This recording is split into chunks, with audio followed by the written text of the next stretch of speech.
நாம் ஜெபிப்போம். பரிசுத்தமுள்ள நல்ல பிதாவே, இந்த வேளையில் நாங்கள் உம்மை நோக்கி பார்க்கிறோம். கர்த்தாவே, மாம்சமான யாவருக்கும் தேவனாக இருக்கிறீர்.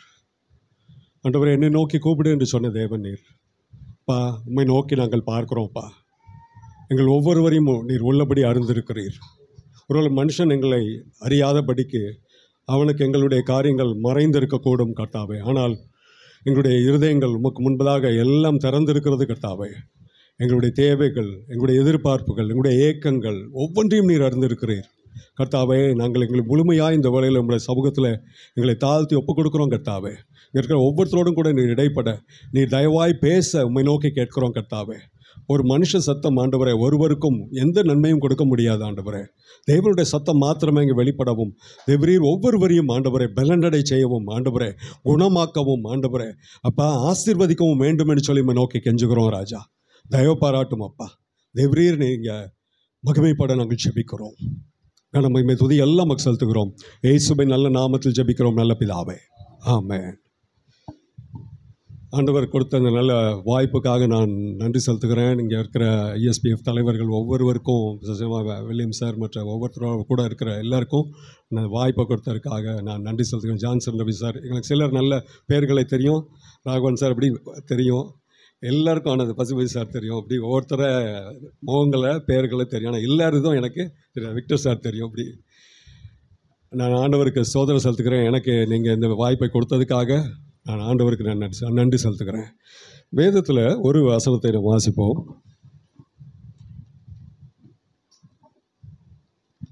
ஆமோஸ் தீர்க்கதரிசன புஸ்தகத்தில் 3ஆம் அதிகாரம் 7ஆம் வசனம்.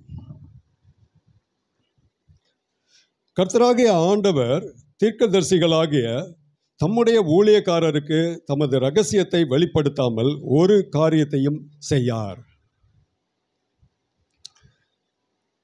தமது இரகசியத்தை வெளிப்படுத்தாமல் ஒரு காரியத்தையும் செய்யார். இது ஆண்டவர் இப்படி சொல்ல முடியுமா? ஆண்டவருக்கு இது பொருந்துமா? ஆண்டவர்னா எல்லா அத்தாரிட்டியும் உள்ளவர். அவர் என்னெல்லாம் விரும்புகிறாரோ நினச்சபடி எல்லாத்தையும் செய்யக்கூடிய பவர் அவர்கிட்ட இருக்குது. ஆனால் அதை எல்லாத்தையும் அவர் இஷ்டப்படி அவர் நினச்சபடி எல்லாம் செய்யலாம். ஆனால் இந்த வசனம் என்ன சொல்லுதுன்னு பார்த்தோம்னா, கர்த்தராகிய ஆண்டவர் தீர்க்கதரிசிகளாகிய தம்முடைய ஊழியக்காரருக்கு தமது இரகசியத்தை வெளிப்படுத்தாமல் ஒரு காரியத்தையும் செய்யார். ஒரு காரியத்தை கூட செய்ய மாட்டார். The Lord will not do any work or anything without revealing it to his prophets. ஏன் அப்படி? கர்த்தர்கிட்ட இப்படி இருக்கிறாரனா, கர்த்தர் குணமாக்குகிறவர், ஜெபத்தை கேட்கிறவர், ஆசீர்வதிக்கிறவர், நம்மளுக்கு எல்லா தேவைகளையும் ப்ரொவைட் பண்ணுகிறவர். எல்லா தேவையிலையும் the Lord is my providerன்னு சொல்கிறான், the Lord is my healerன்னு சொல்லலாம். ஆனால் நம்மளால் the Lord is a revealer அப்படின்னு சொல்லி நம்மளால் சொல்ல முடியுமா நம்முடைய வாழ்க்கையில்? ஆனால் ஆண்டவர் அப்படி தான் இருக்கிறாரு. அவருடைய தன்மை அதில் மாறலை. அவர் சொல்லியிருக்கிற வார்த்தையின்படி தான் அவர் கிரியை செய்கிறவராக இருக்கிறார். எவ்வளோ காலங்கள் கடந்து போனாலும் அவர் தம்முடைய குணாதிசயங்களை மாற்றிக்கொள்ளுகிறதான தேவன் அல்ல. அவர் சொல்லியிருக்கிற வார்த்தையை திரும்பி எடுத்துக்கிறதான தேவன் அல்ல. அதை மாற்றவே அவர் மாட்டார். ஏன் இப்படி இருக்கிறார் நம்முடைய தேவன்? உங்களையும் என்னையும் அவர் அதிகமாக நேசிக்கிறார். நம்ம அவரை விட்டு விலகி போயிடுறோம், அவருக்கு கீழ்ப்படியாமல் போயிடுறோம், அவருக்கு செவி கொடுக்காமல் நம்ம போய்விடுகிறோம். எளிதாக நம்ம நினைக்கிறபடி நம்ம செயல்பட்டு போய்விடுகிறோம். அப்படிலாம் செய்யும்போது ஆண்டவருடைய இருதயம் அது வேதனைப்படுகிறதா இருக்கிறது, துக்கப்படுகிறதா இருக்கிறது. உங்களையும் என்னையும் அவர் இழக்கிறதற்கு அவர் ஆயத்தமாக இல்லை. அதனால் என்னென்னா, உங்களையும் என்னையும் கொடுத்ததான காரியங்களை அவர் வெளிப்படுத்தி எப்படி நம்மளை நன்மைக்குள்ளாக கொண்டு வர வேண்டும், எப்படி நம்மை ஆசீர்வாதத்தின் பாதையில் அவர் கொண்டு வர முடியும் என்று சொல்லித்தான் அவர் தம்முடைய காரியங்களை எல்லாவற்றையும் வெளிப்படுத்துகிறார். அவருடைய செயல்களை எல்லாவற்றையும் வெளிப்படுத்துகிறார். இந்த வேதாகமத்தை நமக்கு வெளிப்படுத்தி தந்திருக்கிறார். கர்த்தர் நல்லவர் என்பதை ருசித்து பாருங்கள் சொல்லி சங்கீதத்தில் தாவீது சொல்கிறதை பார்க்கிறோம். எப்படி நம்ம ருசிக்க முடியும்? அவர் தம்மை வெளிப்படுத்தும் போது, அதை அறிந்து, அதை புரிந்து, அதை ஏற்றுக்கொள்ளும் போது அதை நாம் ருசிக்க முடியும்.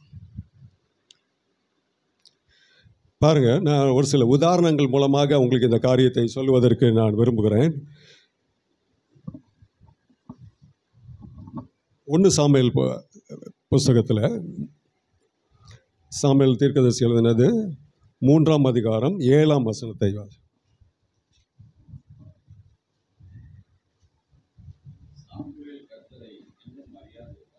சாமுவேல் கர்த்தரை இன்னும் அறியாதிருந்தான். இன்னும் ஃபுல்லாக வாசிங்க. கர்த்தருடைய வார்த்தை அவனுக்கு இன்னும் வெளிப்படவில்லை. கர்த்தருடைய சமூகத்தில் வந்து இருக்கிறான் அவன். கர்த்தர் இன்னும் அவனுக்கு யார், அவர் எப்படி என்ன செயல்படுத்துகிறார் என்பதை வெளிப்படுத்தாது இருந்ததான ஒரு நிலை காணப்பட்டது. இந்த இடத்துல பார்க்குறோம், ஏலியோடு அவன் பேசுகிறான். ஏலி ஒரு நல்ல ஆசாரியன். அவன் ஆசாரிய ஊழியம் செய்கிற இடத்துல அவங்க அம்மா கொண்டு வந்து அவனை விட்டுட்டாங்க. கர்த்தருக்கு அவனும் ஊழியம் செய்யணும் அப்படின்னு சொல்லி, ஒரு ஊழியக்காரனாக வளரணும் அப்படின்னு சொல்லி, இப்படிப்பட்டதான நிலையில் கர்த்தருடைய வார்த்தை அவனுக்கு வெளிப்படுவதற்கு முன்பதாக அந்த நேரத்தில் வெளிப்படலை. ஆனால் அப்போ கர்த்தர் அவன் இடத்துல பேசணும், வெளிப்படுத்தணும் அப்படின்னு சொல்லி அவர் விரும்பி அவனை கூப்பிடுகிறார். சாமுவேலே சாமுவேலே என்று சொல்லி கூப்பிடுகிறார். கூப்பிடும்போது அவன் தடுமாறி, இது யார், எங்கே உள்ள சத்தம், இது வரைக்குமே எனக்கு கேட்கல. எனக்கு கேட்ட சத்தம்லாம் யார், எங்கள் அம்மா சத்தம், இல்லைன்னா எங்கள் அப்பா சத்தம் தான். வேறு சத்தத்தெல்லாம் நான் கேட்டது தெரியாது, என்னால் ரெக்கக்னைஸ் பண்ண முடியல. இது யாருடைய சத்தம்னு எனக்கு தெரியல. அங்கே உடனே ஏலியின் இடத்துல போய் கூப்பிட்டீங்களா? ஏலியுடைய சத்தம் மாதிரி அவனுக்கு நிச்சயமாக இருந்திருக்கவே முடியாது. ஏன்னா ஏலியுடைய சத்தம் பேசும்போது நல்லா தெரியும், இந்த சத்தம் வந்து வித்தியாசமாக இருக்குது. ஆனால் யார் இடத்துலையும் போக வழி இல்லாமல் ஏலியின் இடத்துல போகிறான். ஏலியின் இடத்துல போய் கேட்டால் திரும்ப திரும்ப ஏலி கூப்பிட்டீங்களா கேட்குறான். இல்லை, அப்புறம் கர்த்தாவே சொல்லும் அடியேன் கேட்குறேன்னு சொல்லி ஒரு நல்ல ஒரு பெரிய சத்தியம், ஆழமான காரியத்தை சொல்லி இது ஏலி சொல்லி கொடுத்து அதை அப்படியே அவன் கேட்டு அப்படியே அவன் சொல்கிறான். கர்த்தர் என்ன சொல்கிறார், அவன் இடத்துல என்னத்தை வெளிப்படுத்தினார் என்று சொல்லி நம்ம பார்க்கலாம். அந்த 11ஆம் வசனத்தில் வாங்கல.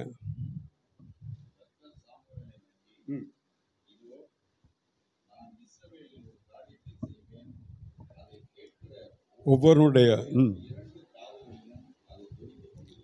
கர்த்தர் சொல்கிறாரு, நான் இஸ்ரவேலில் ஒரு காரியத்தை செய்கிறேன், இஸ்ரவேலில் ஒரு காரியத்தை செய்ய போகிறேன், அதை வெளிப்படுத்த போகிறேன்.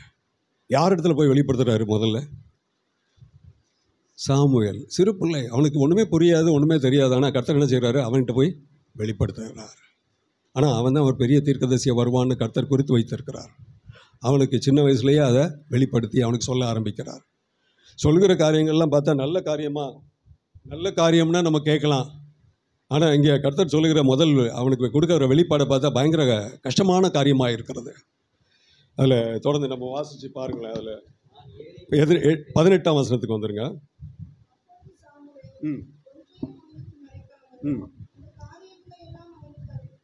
எல்லாத்தையும் மறைக்காம கர்த்தர் என்னெல்லாம் சொன்னாரோ அவ்வளோத்தையும் ஏலிட்ட சொல்லிட்டான். நீ ஒன்றும் மறைக்காம எனக்கு சொல்லு அப்படின்னு சொல்லி ஏலி சொல்கிறாரு. ஏலி சொன்ன உடனே அப்படியே எல்லாத்தையும் மறைக்காமல் சொல்கிறார். என்ன இதெல்லாம் நல்ல செய்தியா?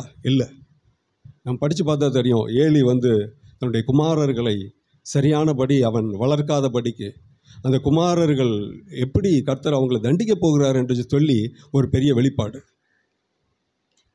இதை வெளிப்படுத்தணுமா?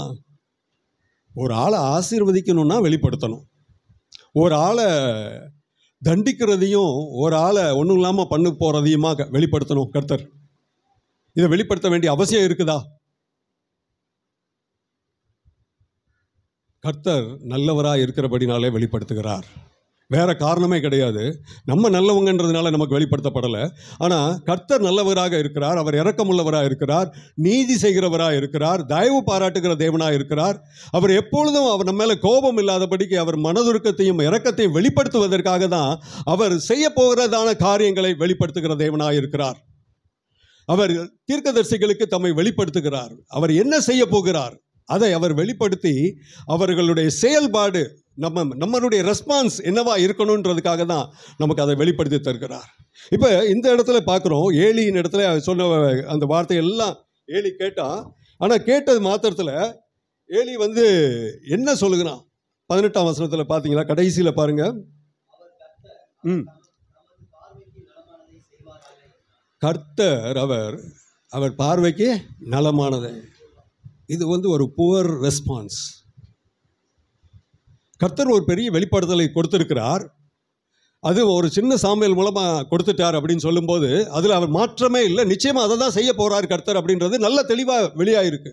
ஆனால் அதற்கு எவ்வளோ ஒரு புவர், அதாவது ஒரு ஒரு அதை வந்து கிரகித்து கர்த்தர் இப்படி செய்யக்கூடாதுன்ற உணர்வே இல்லாதபடிக்கு, இந்த விதமான சம்பவம் நடக்கக்கூடாது என்ற எண்ணம் அவனுக்குள்ளாய் வராதபடிக்கு அப்படி ஒரு நிலையிலே அவன் போய்விட்டான். கர்த்தர் இதை முன்னமே ஏலிக்கு வெளிப்படுத்தியிருந்தார். இந்த செயல் சாமுவேல் மூலமாக மட்டும்தான் வெளிப்படுத்தப்பட்டது என்பதில்லை. நீங்கள் 2வது அதிகாரத்துக்கு வாங்களேன். முதல் 1 சாமுவேல் 2ஆம் அதிகாரத்தில் 29ஆம் வசனத்தை வாசிங்க. ம்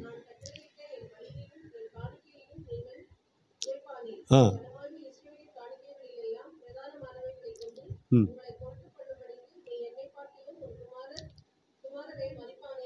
நீ என்னை பார்க்கிலும் உன் குமாரரை மதிப்பானேன். நமக்கு ஆண்டவர் எல்லாருக்கும் பிள்ளைகளை கொடுத்திருக்கிறார், நம்மளை ஆசீர்வதிக்கிறார். பிள்ளைகள் கர்த்தரால் வரும் சுதந்திரம் சொல்லியிருக்கோம். ஆனால் அந்த பிள்ளைகளை நம்ம அவங்க ஆசீர்வாதமாக இருக்கணும்னு நம்ம நினைக்கிறோமா? அவங்க ஆசீர்வாதமாக இருக்கணும் அப்படின்னு நினைக்கும்போது நம்ம என்ன செய்யணும்னா, அந்த பிள்ளைங்களை கர்த்தருக்கு பயப்படுற பயத்தில் வளர்க்க வேண்டியவர்களாக இருக்கிறோம். கர்த்தருக்கு பிரியமான பாதையில் அவங்க நடக்கிறதுக்கு நம்ம சொல்லிக் கொடுக்குறவர்களாக வேண்டியவர்களாக நம்ம இருக்கிறோம். பெற்றோர்களுக்கு தான் அந்த கடமையை கர்த்தர் கொடுத்துருக்கிறார். எத்தனையோ பேர் இருக்கிறான், அவங்களுக்கு நண்பர்கள் இருக்கலாம், உறவினர்கள் இருக்கலாம். ஆனால் அவங்களுக்கு எல்லார்ட்டையும் அந்த அவங்க கர்த்தருக்கு பயப்படுற பயத்தை போதித்து வளர்க்குறதுக்கு அந்த பொறுப்பை கொடுக்கல. ஆனால் யார்கிட்ட கொடுத்துருக்கிறாரு? பெற்றோர்கள் இடத்துல கொடுத்துருக்கிறாரு. தகப்பன் இடத்துலையும் தாயின் இடத்துலையும் தான் அந்த பொறுப்பு இருக்குது. மோசேனுடைய தாய் அவனை எவ்வளோ அழகாக ஊட்டி வளர்த்தாலும் சொல்லி நம்ம வேதத்தில் பார்க்குறோம். கர்த்தருக்கு பயப்படுற பயத்தை போதித்து நம்ம வளர்க்குறோமா? அல்லது ஒருவேளை ஏலி இப்படி சொல்லுகிறதான நிலையிலே தள்ளப்பட்டு போனது போல் நம்ம இந்த நாளில் இருந்து நம்ம முழித்து கொண்டு இருக்கிறோமா? பிள்ளைகளுடைய காரியங்களை கொடுத்து நினைக்கும் போது, என் பிள்ளைகளை கட்டுப்படுத்தி கொண்டு வர முடியல, அவங்க இஷ்டப்படி போக ஆரம்பிச்சிட்டாங்க, அவங்க விட்டு விலகி போகிறாங்க, இப்படி நம்ம சொல்லிக்கிட்டு இருக்க போகிறோமா? வெளிப்பாடு கிடைக்கிறது கர்த்தர் நம்மளை குணமாக்கவும் நம்மளை சீர்படுத்தவும் நம்மை ஆசீர்வதிப்பதற்காக மாத்திரமே என்பதை நாம் புரிந்து கொள்ள வேண்டும். ஏலிக்கு அந்த நல்ல பெரிய ஆசாரியன் சின்ன சாமுவேலுக்கு நல்ல ஜபத்தை சொல்லிக் கொடுக்குறான். கர்த்தாவே சொல்லும் அடியேன் கேட்கிறேன்னு சொல்லுகிறத சொல்லிக் கொடுக்குற ஜபம் மாதிரி ஒரு ஜபத்தை, ஒரு அருமையான ஜபம் செய்ய சொல்லிக் கொடுக்குறதுக்கு யாராலையும் முடியாது லேஸில். அவ்வளோ அழகான ஜபத்தை சொல்லிக் கொடுத்தவன் ஏலி. ஆனால் அவனுடைய பிள்ளைகளுடைய காரியத்தில் அவனால் ஒன்றுமே செய்ய முடியாதபடி போய்விட்டான். கைகள் கட்டப்பட்டதான நிலைமையில் அவன் போய்விட்டான். அவன் என்ன சொன்னாலும் கேட்க முடியாது என்ற நிலைமையில் அவர்கள் பிள்ளைகள் இருக்கிறார்கள். ஆனால் கர்த்தர் என்ன சொல்கிறாரு? ஒரே நாளில் இஸ்ரவேல் முழுவதுமாய் சொன்னபடியே அது நடந்தது. இஸ்ரவேல் பிடிக்கப்பட்டார்கள், சிறைப்பிடிக்கப்பட்டதான நிலை போல அவர்கள் தோற்கடிக்கப்பட்டார்கள். தோற்கடிக்கப்பட்டது மட்டுமல்ல, உடன்படிக்கை பெட்டி பிடிக்கப்பட்டது போய்விட்டது. இந்த ஆசாரியருடைய ஹோப்பினி பினகாஸ் அவருடைய 2 பிள்ளைங்களும் அதே நாளில் முடிச்சு மரித்து போனாங்க. கர்த்தருடைய வார்த்தை லேசான காரியமே அல்ல. அவருடைய வார்த்தை மிக மிக, அதாவது விலை மதிக்க முடியாத வார்த்தைகள். அந்த வார்த்தைகளை நமக்கு வெளிப்படுத்திட்டார் அப்படின்னா இம்மீடியட்டாக நம்ம அதை ரெஸ்பாண்ட் பண்ணணும் அப்படின்றத நம்ம நல்லா அறிந்து கொள்ள வேண்டும். என்ன வெளிப்பாடாக இருக்கலாம், நமக்கு தண்டனை கொடுக்குறேன் அப்படின்னு சொல்லி கர்த்தர் நமக்கு சொல்லலாம். ஆனால் ஆண்டவர்கிட்ட நம்ம என்ன செய்யலாம்? ஆகாப் அவனுக்கு என்னன்னு சொல்லி கர்த்தர் தண்டிக்கிறான்னு சொல்லோடனே உடனே உபவாசம் பண்ணி ஜெபம் பண்ண ஆரம்பிக்கிறான். அவன் நல்லவனே கிடையாது. ஆனால் அவன் தன்னை தாழ்த்தி கர்த்தர் இடத்துல ஜபிக்கும் போது கர்த்தர் அவனுக்கு இறங்குறார். அவனுடைய நிலையை மாற்றுறதுக்கு கர்த்தர் சித்தமுள்ளவராக இருக்கிறார். கர்த்தர் தண்டிக்கிறேன்னு சொல்லும் பொழுது நம்ம உடனே பயந்து போய் அவ்வளோதான் கதை முடிஞ்சிருச்சு இல்லை. அதற்காக அவர் வெளிப்படுத்துகிற காரியம் அல்ல. அவர் நீதி உள்ளவர், இரக்கம் உள்ளவர், தயவுள்ளவர். ஆனால் அவரிடத்துல நம்மளை தாழ்த்தி நம்ம அவரிடத்துல ஜபிக்க வந்துட்டோம் அப்படின்னா நம்ம ஜபத்தை அவர் கேட்கிறவராக இருக்கிறார். யாராக இருந்தாலும் சரி, நம்ம ஜபத்தை அவர் நிச்சயமாய் தள்ளாத தேவனாய் நம்ம என்ன சொல்கிறோன்னு அவர் இடத்துல வரோமான்றத ஆவலோடு எதிர்பார்த்து கொண்டு இருக்கிறார். கிட்டக்குமாரனா வெளியே போயிட்டோம், ஆனால் என்னைக்கு தான் சீக்கிரம் வருவான்னு காத்துக்கிட்டே இருக்கிறதான தேவனுடைய இருதயத்தை தான் நம்ம எப்பவும் பார்க்கணும். எப்போ வந்தாலும் அவர் ஏற்றுக்கொள்கிறார். நம்ம என்ன நிலைமையில் வந்தாலும் அவர் ஏற்றுக்கொள்கிறவராக இருக்கிறார். அவர் தமிழத்தில் வருகிற ஒருவனையும் என்ன செய்ய மாட்டார்? புறம்பே தள்ளவே மாட்டார். அப்படி ஒருத்தருமே கிடையாது. வேறு யாராவது அப்படி இருக்கிறாங்களா பார்த்தீங்கன்னா உலகத்தில் அந்த மாதிரி நிகருள்ளதான குணாதிசயம் ஒருவரிடத்துலையும் கிடையாது. நம்மளுடைய தேவன் அவ்வளவு நல்லவராக இருக்கிறார். என்ன நிலையில் இருந்தாலும் சரி, என்ன கஷ்டத்தில் இருந்தாலும் சரி, என்ன துரோகம் செய்திருந்தாலும் சரி, இல்லை என்ன அநியாயம் செய்திருந்தாலும் சரி, என்ன அக்கிரமத்தை நம்ம செய்திருந்தாலும் சரி, நம்ம அதெல்லாத்தையும் வைத்து, ஆண்டவரே எனக்கு மன்னிப்பை தாரும், எனக்கு உம்முடைய இரக்கம் வேண்டும், நீர் என் மேலே தயவாக இருக்கணும் ஆண்டவரே, என் பிள்ளைகள் பிழைக்கணும் ஆண்டவரே, எங்கள் பிள்ளைங்க இந்த சீரழிந்து போகிறதான இந்த உலகத்தில் அவங்களும் சீரழிந்து போகக்கூடாது கர்த்தாவே, அவர்களும் எப்படியாகிலும் தேவனே உம்மை அறிந்து வரணும் ஆண்டவரே. அதற்கு தான் நம்ம பெற்றோர்கள் உத்தரவாதம் எடுத்து நம்ம பிள்ளைகளுக்காக நம்ம கருத்தாய் ஜெபிக்க வேண்டியவர்களாக இருக்கிறோம். இதை பார்த்தீங்கன்னா யோபு அழகாக செஞ்சுருக்கிறான். யோபு புத்தகத்தில் முதல் அதிகாரத்தில் 5ஆம் வசனத்தை வாசிங்களேன்.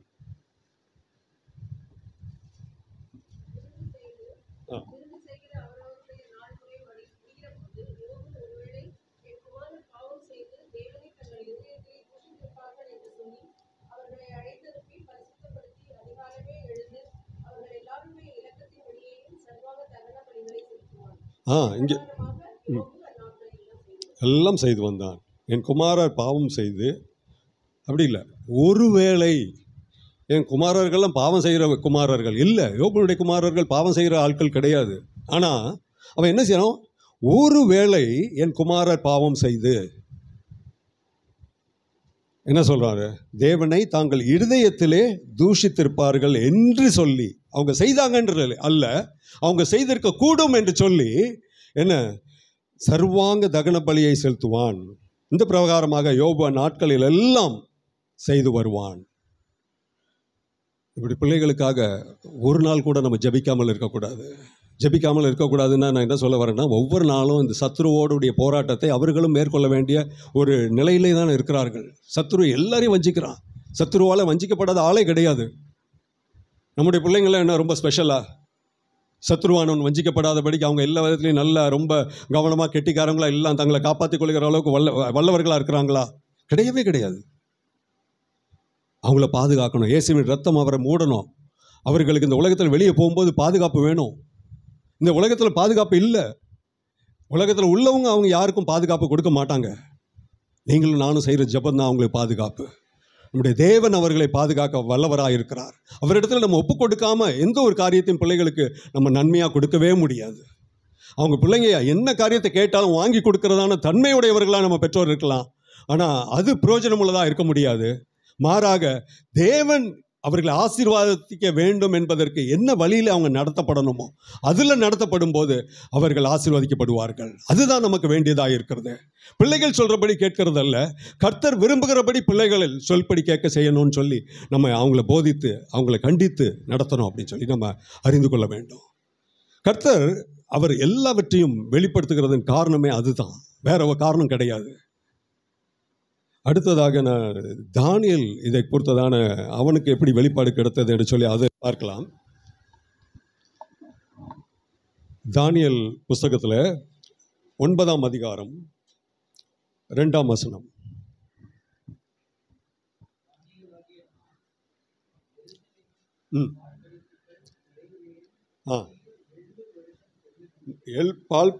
எருசலேமின் பால் கடிப்புகள் நிறைவேறி தீர 70 வருஷங்கள் என்று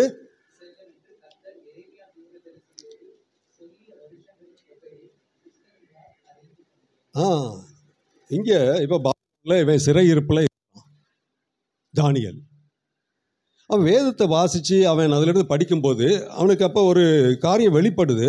என்ன அப்படின்னா, எருசலேம் பாழாக்கப்பட்டு இருக்கிறது, பால் கடிப்பு இருக்குது. ஆனால் அந்த பால் கடிப்பு எவ்வளவு நாள் அப்படின்னு சொல்லி அது ஒரு குறிப்பிட்ட ஒரு வருஷ காலம் அதற்கு குறிக்கப்பட்டு இருக்கிறது. அது ஏன் அப்படி குறிக்கப்பட்டு இருக்கிறது?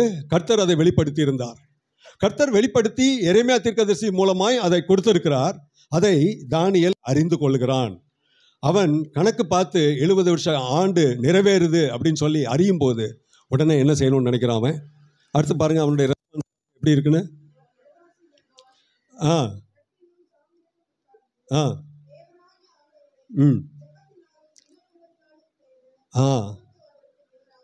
நேராக்கி இப்படிதான் இதை தான் நம்ம செய்யணும்னு எதிர்பார்க்கிறாரு. எப்பவுமே அவர் response should be turn to the Lord.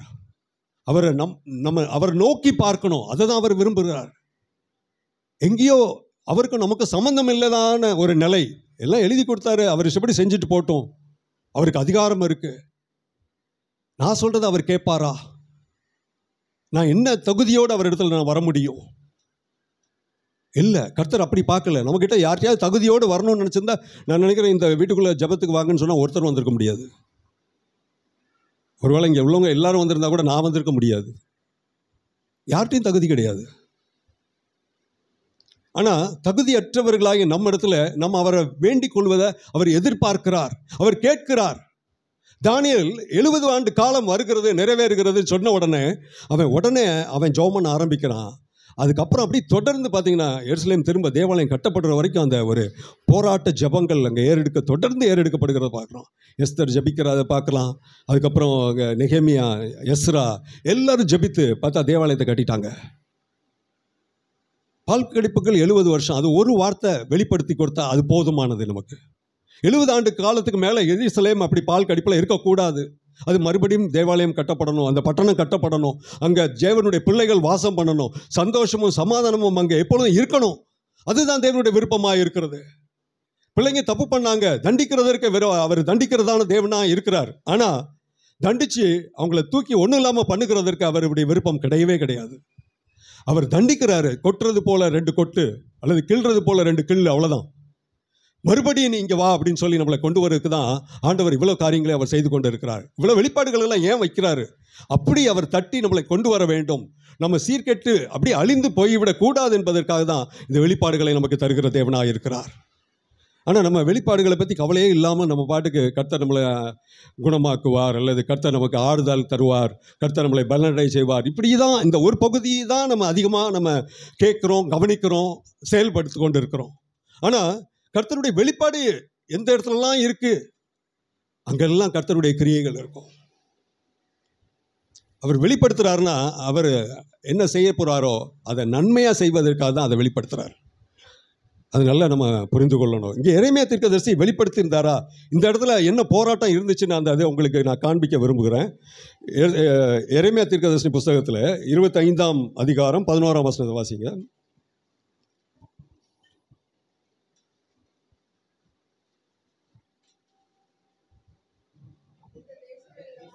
ஆ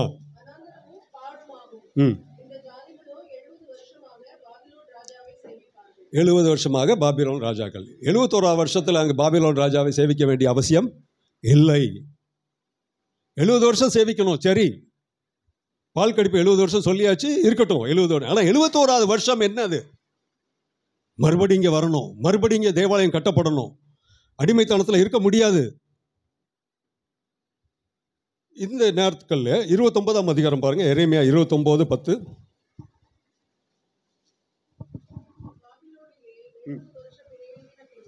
70 வருஷம் நிறைவேறின பின்பு நான் உங்களை சந்தித்து உங்களை இவ்விடத்துக்கு திரும்பி வர பண்ணும்படிக்கு கர்த்தருடைய இருதயத்தில் நல்ல நம்ம பார்க்கணும். நம்மளை தண்டிக்கிறது மட்டும் அவருடைய நோக்கம் கிடையாது. நம்மளை தண்டிக்கணும் அப்படின்னு நினச்சாருன்னா அந்த தட்டி சரிப்படுத்தி மறுபடியும் நம்மளை ஆசீர்வதிப்பதற்காகத்தான்.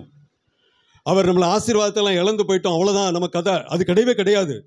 அப்படி யாராவது சொன்னாங்கன்னா தயவுசெய்து அதை நம்பாதீங்க. ஆனால் கர்த்தர் ஆசீர்வதிப்பார்னு பொய்யா சொல்கிறவங்களும் நிறைய பேர் இருக்கிறாங்க.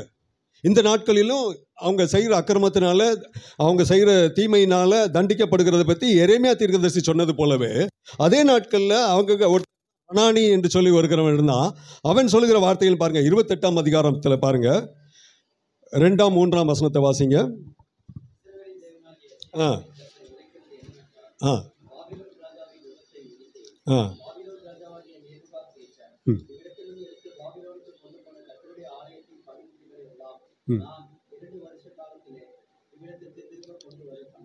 எத்தனை வருஷம் சொல்கிறேன்? 2 வருஷத்தில் எல்லாம் வந்துடும். உங்களுக்கு எல்லாம் நல்ல காலம்தான். உங்களுக்கு எல்லா காலமும் என்ன காலம்தான்? நல்ல காலம் இல்லை. இது பொய்யான தீர்க்க தரிசனம். பொய்யான தீர்க்க தரிசனங்கள் இன்றைக்கும் இருக்க தான் செய்யுது. பொய்யான வெளிப்பாடுகள் அப்படின்னு சொல்லி வெளிப்படுத்துகிறவங்க நிறைய இருக்க தான் செய்யுது. ஆனால் இதை பற்றி நம்ம கவலைப்பட வேண்டிய அவசியமே கிடையாது. கர்த்தர் தம்முடைய காரியங்களை அவர் அழகாக செய்வார். அவர் உண்மை உள்ளவர். அவர் எந்த காரியத்திலையும் அநியாயமே செய்ய மாட்டார். இந்த தீர்க்கதரிசின்னு சொல்லுகிறதான இந்த மனுஷனத்தில் 15ஆம் வசனத்துக்கு வாங்க. அதில் 28:15.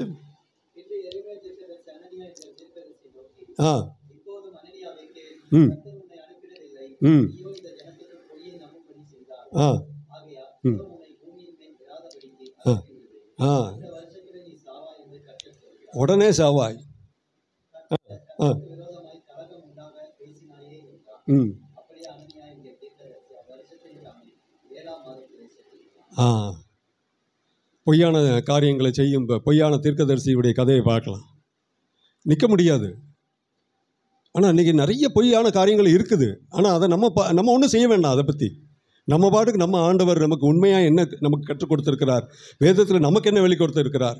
நம்ம போய் இந்த அனனியாவை கொள்ளுகிற வேலை, அனனியான்னு இந்த அனானியான்னு சொல்லி ஒருத்தர் இருக்கிறானே, அவன் சரியில்லைன்னு சொல்லிட்டு இருக்கிறான், அவனை சொல்கிறது, இந்த வேலையை நம்ம செய்ய வேண்டியதில்லை. அது நம்ம ஆண்டவர் பார்த்துக்குவார். அது நம்ம கர்த்தர் என்ன நமக்கு வெளிப்படுத்தி கொடுத்திருக்கிறார், கர்த்தர் நம்ம இடத்துல பேசுகிற காரியம் என்ன, கர்த்தர் நமக்கு என்னத்தை செய்ய சொல்லி நமக்கு சொல்லுகிறார், அதில் நம்ம கவனம் செலுத்துவோம். நம்ம தேவையில்லாத காரியங்கள், பொய்யான காரியங்கள் இருக்கிறது, அதை எல்லாம் தள்ளி விட்டுட்டு அதுக்கு நமக்கு இடம் கொடுக்காதபடிக்கு நம்ம தேவனோடு கூட நம்ம கவனமாக அவரோடு கூட சீராக செவ்வையாக நடப்பது தான் அவர் விரும்புகிறார். எருசலேமுக்கு 70வது வருஷம் முடிஞ்ச உடனே கர்த்தருடைய விசிட்டேஷன் வந்தாகணும். அவர் விசிட் பண்ணார் அப்படின்னா எல்லாம் சீர்பட ஆரம்பிச்சிடும், எல்லாம் ஒழுங்குபட ஆரம்பிச்சிடும், மறுபடியும் கட்டப்பட ஆரம்பிக்கும். கர்த்தர் அவ்வளோ நல்லவராக இருக்கிறார். அவர் சொன்ன காரியத்தை அவர் மாற்றிக்கவே மாட்டார். 70 ஆண்டு காலம் ஆயிடுச்சு இல்லை, இன்னும் இந்த ஜனங்கள் சரியில்லை, இன்னும் இந்த ஜனங்கள் சீர்படலை, இன்னும் இந்த ஜனங்கள் பார்த்தா இன்னும் அந்நிய தெய்வங்களை வணங்குறவங்க தான் நிறைய பேர் இருக்கிறாங்க. இந்த நிலைமையில் எப்படி நான் எருசலேமில் இவங்களை கொண்டு போய் நான் தேவாலயத்தை கட்ட முடியும், எப்படி எருசலேமில் கொண்டு இவங்களை கொண்டு போய் வைப்பேன்.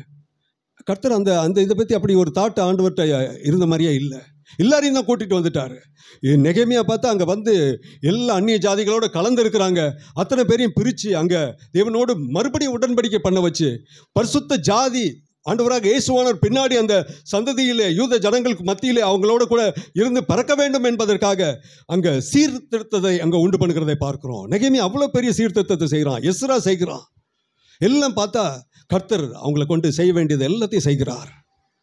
தானியேலை கொண்டு செய்ய வேண்டியதை அந்த நாளிலே செய்தார்.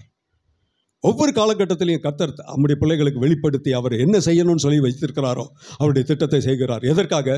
தம்முடைய ஜனங்கள் ஆசீர்வதிக்கப்பட வேண்டும், தம்முடைய ஜனங்கள் ஆசீர்வாதமாக இருக்க வேண்டும், தம்முடைய ஜனங்களை ஆசீர்வதிப்பது, இஸ்ரவேலை ஆசீர்வதிப்பதே கர்த்தருக்கு பிரியமாக இருக்கிறது. அவருக்கு பிரியமான ஒன்று, தண்டிக்கிறது அவருக்கு பிரியமானதே கிடையாது.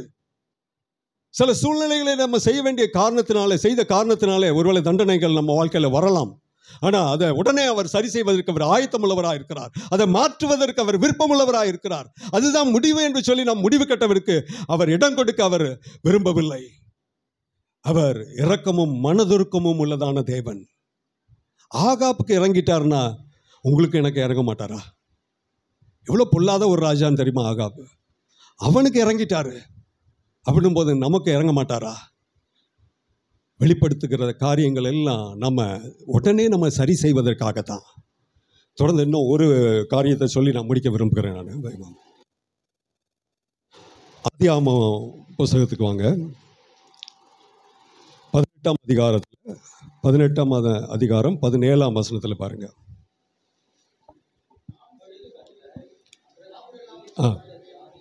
நான் செய்ய போகிறதை ஆபிரகாமுக்கு மறைப்பேனோ? ஏன் ஆபிரகாமுக்கு மறைக்கக்கூடாது? ம் ம் ம்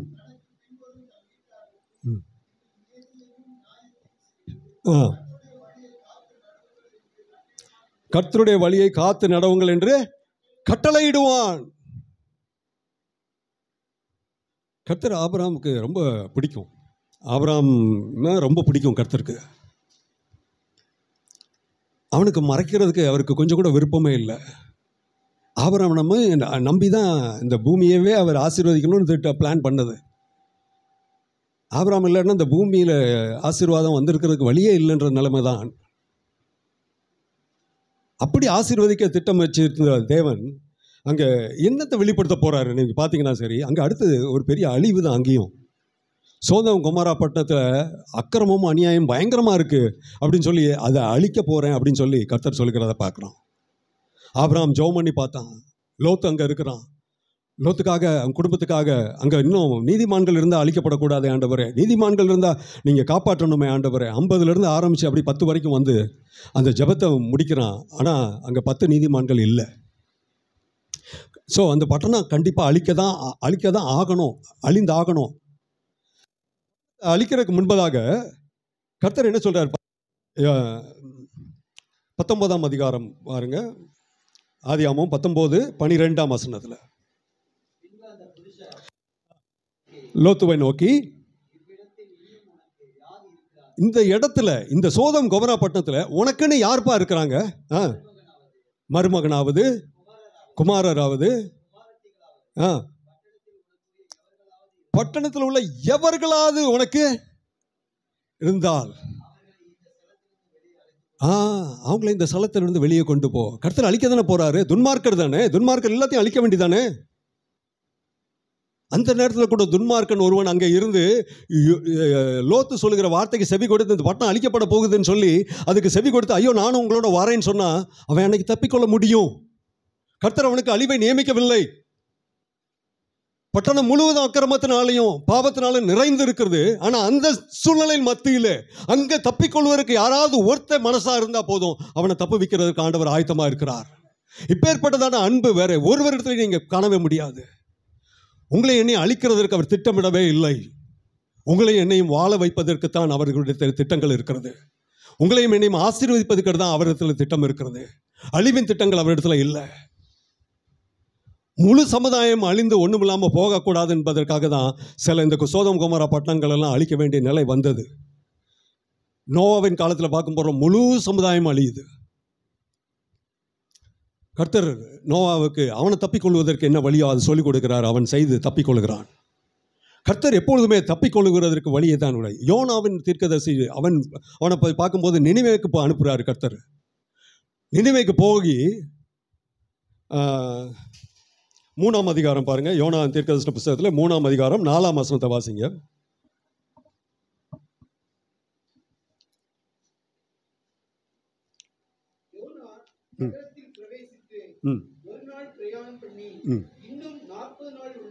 இன்னும் 40 நாள் உண்டு,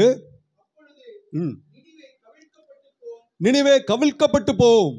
40 நாள் உண்டு. 40 நாளுக்கு அப்புறம் என்ன ஆகுது? நினிவே கவிழ்க்கப்பட்டு போகும். இது கர்த்தர் வெளிப்படுத்தி இருக்கிறார். 5வது வசனம் வாசிங்க. நினிவேயில் உள்ள ஜனங்கள் தேவனை விசுவாசித்து, இதுதான் தேவனிடத்தில் எதிர்பார்க்கிற ஒரே காரியம். நமக்கு தீமையான காரியங்கள் சொல்லப்படும் போது தேவனை விசுவாசித்து நாம் ஒரு அடி அவர் பக்கமா எடுத்து வச்சுட்டோம், அவருடைய வழியில நடக்கிறதுக்கு நம்ம வந்துட்டோம் அப்படின்னா கர்த்தர் அப்படியே தலைகீழ எல்லாத்தையும் மாத்துறார். உடனே யாருக்காக மாத்துறார்? உங்களுக்காகவும் எனக்காகவும் அதை மாத்துறார். நம்முடைய வாழ்க்கையில சீர்கேடுக்கான காரியங்கள் இருக்கலாம், சம்பவிக்க கூடாத காரியங்கள் நம்முடைய வாழ்க்கையில சம்பவித்திருக்கலாம். நம்முடைய குடும்பத்தில் பலவிதமான சாபங்களை நாம் சந்தித்து நம்ம எப்படி இதெல்லாம் மேற்கொள்ள முடியும், எல்லாமே இப்படியா போயிட்டே இருக்க, இப்படிதான் நம்ம வாழ்க்கை போகும்னு சொல்லி நம்ம முடிவு பண்ணி இருந்திருக்கலாம். ஆனால் கர்த்தர் அப்படி தொடரக்கூடாது என்பதை அவர் விரும்புகிறார். மாறாக நம் ஆசீர்வாதத்துக்குள்ளாய் கடந்து வர வேண்டும், அவருடைய வாழ்க்கைக்கு நேராய் வர வேண்டும். நினிவேன் பட்டணங்கள் பாருங்க, அந்த ஜனங்கள் தேவனை விசுவாசித்து, வாசிங்களேன்.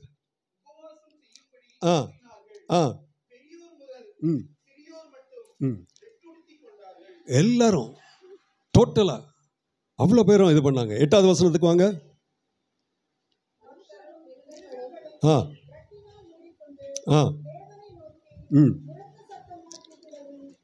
தேவனை நோக்கி உரத்த சத்தமாய் கூப்பிடவும். எப்படி பாருங்களேன், அவங்க தேவனுடைய வழிகளில் நடக்காத ஜனங்கள். ஆனால் 40 நாளில் உங்கள் கதை முடிஞ்சிருச்சு அப்படின்னு சொல்லும்போது அவங்களால அது பொறுக்காதபடிக்கு அவங்க எல்லாரும் தேவனை நோக்கி உரத்த சத்தமாய் கூப்பிட்டார்கள். அந்த வார்த்தையை அப்படியே நம்பி விசுவாசித்து அவர்கள் ஜெபித்தார்கள். அவர்கள் பண்ணினதான அந்த ஜெபம் தேவனை அசைச்சிருச்சு. யோனாக்கு உடனே கோபம் வருது. இந்த பட்டணத்தை நான் பிரசங்கம் பண்ணியிருக்கேன், 40 நாளில் போயிடணும், அதுபடி தான் நான் நடக்கணும், நான் சொன்ன வார்த்தைக்கு என்ன மதிப்பு, நான் சொன்ன வார்த்தைக்கு என்ன இது இருக்குது, என்னைய ஒரு வேல்யூபுல்லாக ஒரு மனுஷனாக கூட நீங்கள் பார்க்க மாட்டேங்கிறீங்க கர்த்தாவே. நான் ஒரு வார்த்தை சொல்லியிருக்கேன், அதுபடி நடக்காமல் நீங்கள் வேறு மாதிரி செய்கிறீங்க. அவனுக்கு நல்லா தெரியும். பின்னாடி பார்த்தீங்கன்னா எழுதியிருக்கு, கர்த்தாவே உம்மை பற்றி எனக்கு தெரியும், நீர் இரக்கமுள்ளவர், தீங்குக்கு மனஸ்தாபப்படுகிறவர். நமக்கே இது தெரிய மாட்டேங்குது. நம்ம மேலே இருக்கிற தீங்குக்கு அவர் மனஸ்தாபப்படுகிறதான தேவனாக இருக்கிறார். நம்மளை சரி பண்ணுவது தான் அவர் விரும்புகிறார். நம்மளை தள்ளி விடுவதற்கு அவருக்கு விருப்பமே இல்லை. இது ஆகாது, இது ஆகாது, இது தள்ளு, ஓ இல்லை, அப்படி கிடையாது.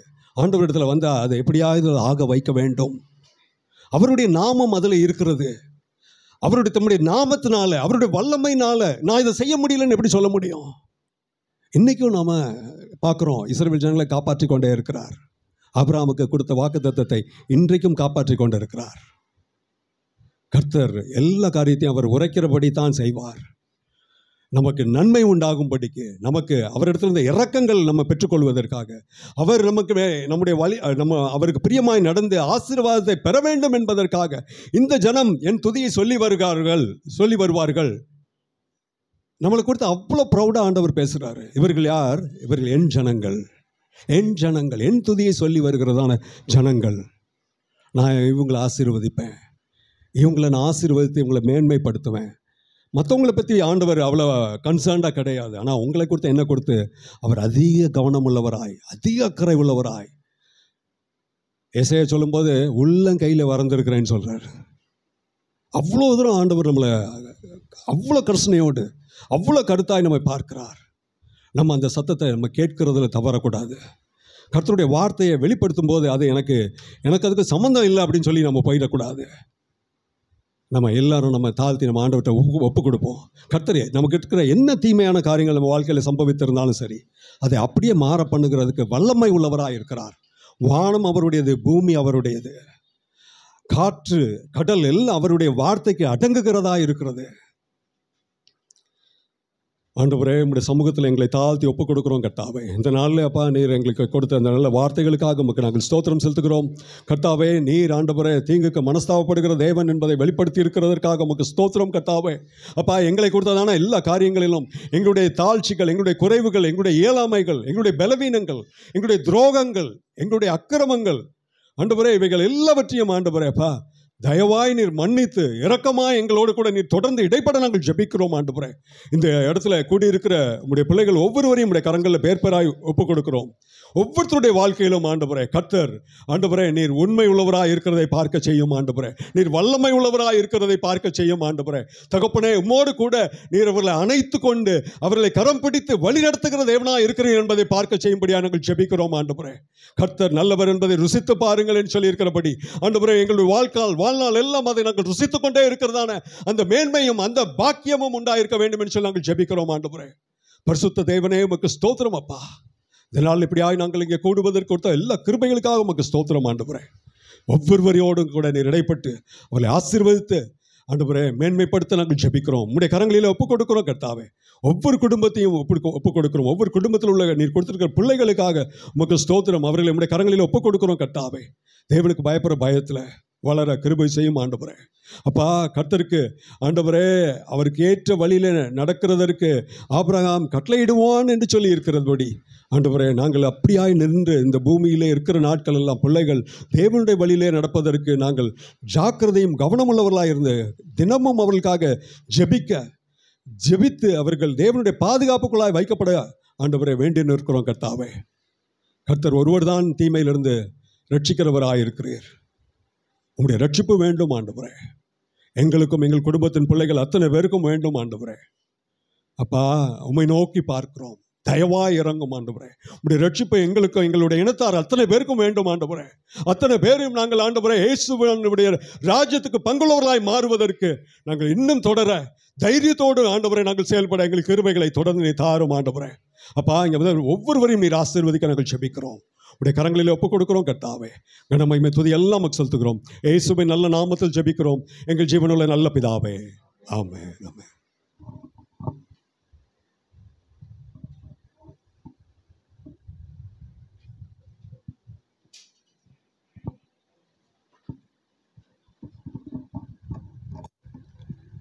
ஹல்லேலூயா, ஹல்லேலூயா.